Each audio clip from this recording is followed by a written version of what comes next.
Salut, salut, salut, distingués abonnés. Tout en espérant que vous allez bien, nous on se porte très bien. Devenir agriculteur ne s'improvise pas, mais il est capital d'acquérir un minimum de connaissances. Nous ne cesserons jamais de le dire, ça jamais. Pour ceux qui sont nouveaux sur la chaîne, je m'appelle Juvenal Demès, entrepreneur agro-silvo-pastoral. Très passionné des abeilles, très passionné de l'agriculture, de l'élevage, de l'agroforesterie. Bref, je suis passionné par l'environnement. Alors, aujourd'hui, nous allons vous expliquer pourquoi est-ce que nous refusons d'accompagner les gens qui veulent se lancer dans la culture du café, la culture du cacao, bref, les cultures, à notre sens, qui n'ont pas un réel impact. Alors, si vous êtes nouveau sur la chaîne, donc, n'hésitez pas de vous abonner, de commenter, de partager, de liker la vidéo en cours, de partager dans vos différents forums pour sensibiliser davantage. Donc, comme on le disait, aujourd'hui, nous allons en quelques minutes essayer de vous expliquer pourquoi est-ce que nous refusons d'accompagner tous ceux qui nous interpellent pour les accompagner dans la culture du cacao, du café et bien d'autres. Alors, parlant particulièrement du café et du cacao, pourquoi est-ce que nous refusons d'accompagner les promoteurs qui désirent se lancer dans cette culture-là? Vous le savez, en Afrique, nous avons encore faim. Je dis bien, on a encore faim en Afrique. Ce n'est pas la blague, ce n'est pas pour faire la comédie. On a encore faim en Afrique. Les gens peinent à s'alimenter. Les gens peinent à manger. Les gens peinent à mettre un grain de riz dans l'assiette. Les gens souffrent au point où les gens sont obligés de se lancer dans des pratiques pas très catholiques, à savoir les porte-monnaies magiques, les paris sportifs, les jeux au hasard, pire encore, la catastrophe même encore. Beaucoup d'Africains prennent le chemin de la Méditerranée, prennent le chemin du désert pour aller en Occident, pour aller en Europe, essayer de s'en sortir. Parce que pour eux, nos pouvoirs publics ou ceux qui nous gouvernent ne font pas assez, ne créent pas des conditions favorables pour l'épanouissement des Africains, de leur population en général.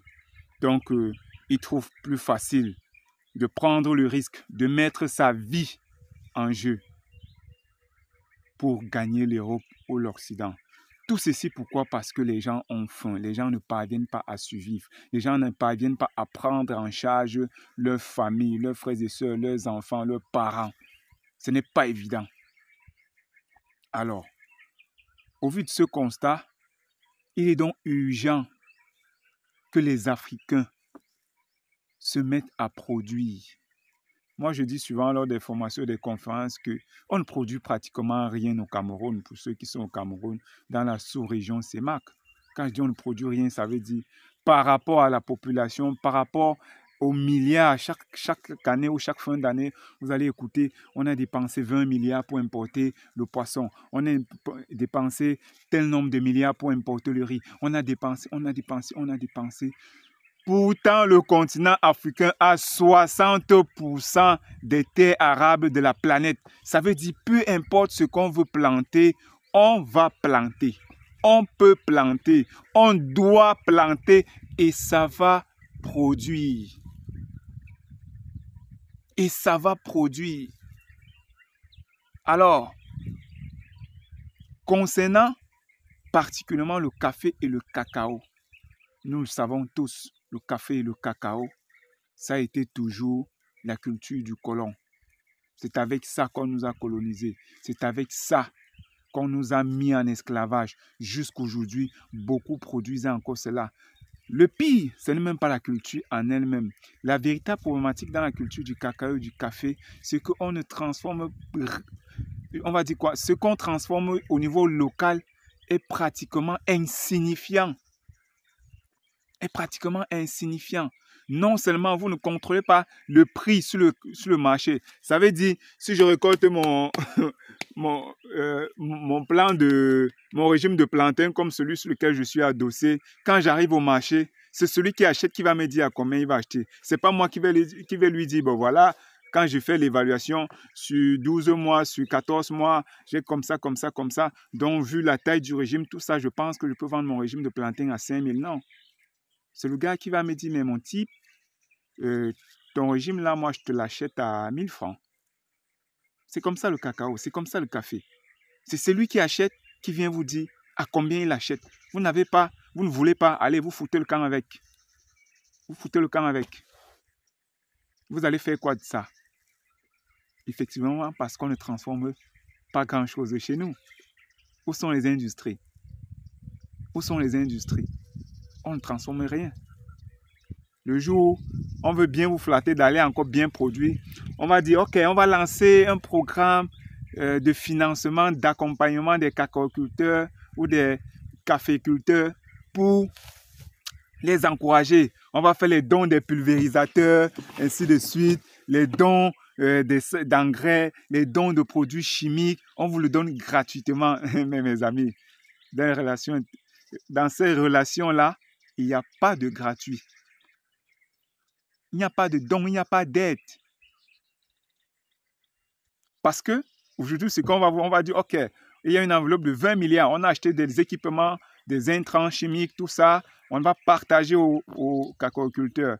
Oui, vous seriez très content de recevoir votre pulvérisateur, 2 sacs d'engrais, quelques insecticides, fongicides là, contre les pourritures de cacao et autres. Alors, vous allez produire. Au moment donc de la récolte, vous allez récolter, vous allez prendre du temps, vous allez sécher cela, ainsi de suite. Mais, quand vous allez sur le marché, quand la récolte, la vente n'a pas encore commencé, le prix est très élevé. Ça, vous avez l'engouement, vous êtes heureux, le prix du cacao, le kilo est déjà à 1300. Vous êtes content, c'est déjà à 1400 francs. Vous êtes content. Maintenant, quand les périodes de vente arrivent, ça veut dire qu'on sait que ça, c'est le moment où vous avez déjà réussi à sécher. Le cacao est bien sec, le café est bien sec. Quand vous arrivez sur le marché, on vous dit, eh ben non, le prix a chuté depuis quelques jours, c'est déjà à 750 dans un début. Comme tout le monde n'est toujours pas dans les délais, okay, au fur et à mesure que le temps passe, ça diminue. Ça diminue. Au moment où il y a vraiment la bonne production, le café, le cacao est vraiment sur le marché, c'est là où on va vous dire, ben mon gars, le kilo il est à 650. Hein. Tu n'as pas le choix, tu vas faire comment? Imaginez-vous un paysan qui est dans une localité où il n'y a même pas déjà la route pour faire sortir ses produits. Il peine effectivement.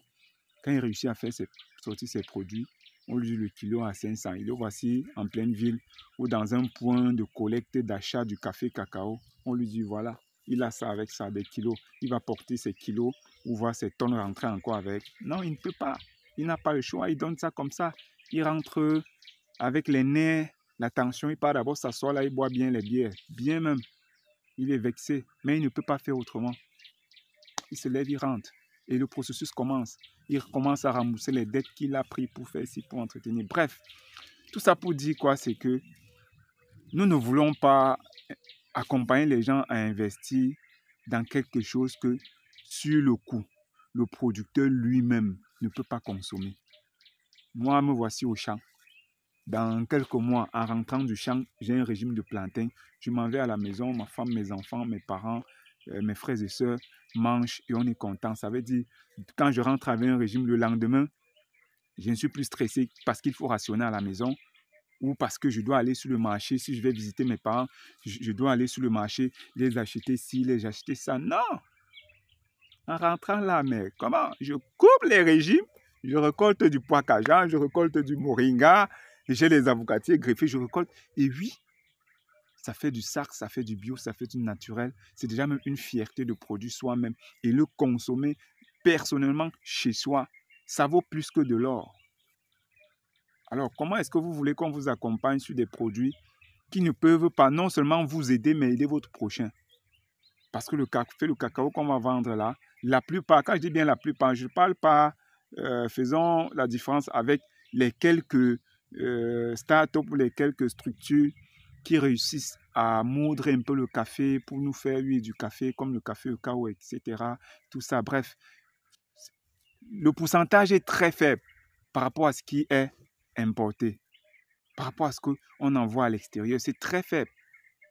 C'est maintenant que les jeunes essaient de eux-mêmes transformer, faire des chocolats, faire la poudre de cacao, et ainsi de suite, que nous, on peut consommer localement, mais le pourcentage est très faible. Donc, nous, on veut accompagner ceux qui vont d'abord finir comme ça. Ils vont couper le premier régime. Ils vont récolter les premiers fruits. Hein? Ils vont d'abord rentrer chez eux, s'asseoir. Madame va faire un bon mets à l'africaine. Les gars vont s'asseoir, ils vont manger, ils vont dire que ouais, ça c'est le fruit de mon travail. C'est la sueur de mon front. Pendant des mois, pendant des années, j'allais sur le terrain, j'allais entretenir, j'allais défricher. Voilà le résultat. C'est d'abord une fierté. Maintenant, quand vous êtes satisfait au niveau de votre domicile, vous dites, OK, le surplus, pour ceux qui le font pour le business, on va sur le marché, que ce soit le marché local, sur le plan national, sur le plan de la zone CEMAC ou de la zone africaine, du marché africain. Vous contribuez au développement de l'Afrique. Vous contribuez au développement de l'Afrique. Parce que vous le voyez, le café ou le cacao qu'on va aller importer, on envoie là-bas. Oui, la Côte d'Ivoire, premier producteur, le cacao, ainsi de suite, monté, descendu. Oui, vous produisez. Sauf que quand vous allez dans un supermarché, les barres chocolatées que vous achetez là-bas viennent d'où? Ça vient d'Italie, ça vient de la France, ça vient d'ici, ça vient de là. C'est votre propre cacao là qu'on a pris. On est allé là-bas, on a transformé et on revient vous vendre dans la plupart du cas les déchets, c'est-à-dire le dernier choix. C'est qu'eux-mêmes là-bas, ils ne consomment même plus. C'est là où on nous balance ça ici, comme si l'Afrique était la poubelle. Autant de choses. Ça veut dire quoi, mes chers frères et sœurs? Produisons ce que nous consommons au lieu d'importer, comme l'avait dit Thomas Sankara. Comme le dit également Séverin Officiel, pour ceux qui le connaissent aussi, un très bon agriculteur, un très bon entrepreneur agropastoral. Stop aux cultures d'asservissement. Stop aux cultures du colon. Produisons ce que nous, on peut manger. Voilà mes raisons à moi qui justifient le fait que je refuse catégoriquement pour tous ceux qui m'écrivent pour me dire oui, Dems, viens nous accompagner, on veut faire le café, on veut faire le cacao, pardon, circuler. Circuler. Nous sommes pour ceux-là qui veulent d'abord développer leur pays, développer leur continent à travers l'agriculture. Pour tous ceux qui veulent investir dans le secteur agro-pastoral, dans le domaine apicole, agroforestier, tout ça, nous sommes là. Tant qu'on peut d'abord consommer ça ici chez nous, il n'y a pas de souci, nous sommes là. Mais pour ceux-là, allez, traversez la route, bonne route. Donc, c'était un peu ça, les différentes raisons qui justifient le fait que nous ne voulons pas vraiment, nous n'encourageons pas tous ceux qui se lancent dans le café cacao. Vous allez me dire oui, ça donne l'argent, ainsi de suite. Mais on met l'argent que vous recevez quand vous vendez votre cacao, c'est rien, c'est minable par rapport à ce que l'Européen ou le Chinois ou le Français ou l'Américain qui achète ça, le blé qui va se faire derrière mettre. C'est traumatisant. Quand vous regardez les chiffres, c'est traumatisant. Mais nous vous donne les miettes là, ça c'est de l'esclavage. Nous ne sommes plus là. Jusqu'au jour où ceux qui nous gouvernent vont déjà, nous donner de l'électricité en permanence sur nos différentes zones agroécologiques, partout sur le territoire africain, pour que les industries, les vraies industries puissent s'installer et faire de la vraie transformation. C'est ça.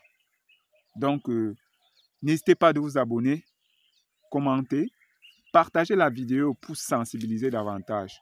Partagez la vidéo pour que ceux qui veulent investir sachent effectivement dans quoi il faut investir, pourquoi il faut investir dans telle ou dans telle culture. Car c'est très important. On se dit à très bientôt pour une nouvelle vidéo et un nouveau partage. Ciao.